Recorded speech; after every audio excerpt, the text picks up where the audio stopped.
ദേവി ആരാധന, അതായത് ദേവിയെ ധ്യാനിക്കാൻ പോകുന്നതെങ്കിൽ, അതാണ് നിങ്ങളുടെ ചിന്തയെങ്കിൽ, അതായത് പുറമേ ഉള്ള ആളെ ശത്രുവിനെ നശിപ്പിക്കണം എന്ന് ചിന്തിക്കുന്നുണ്ടെങ്കിൽ, തീർച്ചയായിട്ടും ആദ്യം നമ്മുടെ ഉള്ളിലെ ശത്രുവിനെ ആയിരിക്കും ഭഗവതി നശിപ്പിച്ചു തരുന്നത്. അതായത് നീ ഇങ്ങനെ ചിന്തിക്കുന്നതേ ശരിയല്ല. എല്ലാവരുടെ ഉള്ളിലും ശക്തിയായിട്ട് ഞാൻ തന്നെ വസിക്കുന്നുണ്ട്. എല്ലാവരുടെ നിശ്വാസങ്ങളിലും ഞാനുണ്ട്. എല്ലാവരുടെ സിരകളിലൂടെ ഒഴുകുന്ന രക്തത്തിലും ഞാനുണ്ട്.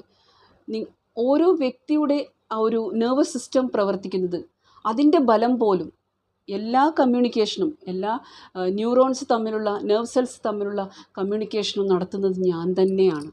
ഭഗവതിയുടെ ഈ ഒരു ശക്തിയെ, ഈ ഒരു പവറിനെ, അതായത് നമ്മുടെ ഡൈജസ്റ്റീവ് സിസ്റ്റം പ്രവർത്തിക്കുന്നു, നമ്മുടെ എക്സ്ക്രീറ്ററി ഓർഗൻസ് പ്രവർത്തിക്കുന്നു, ഇതിനെല്ലാം പ്രവർത്തിക്കാനുള്ള ശക്തി എന്നത് ഭഗവതി തന്നെയാണ് തരുന്നത്.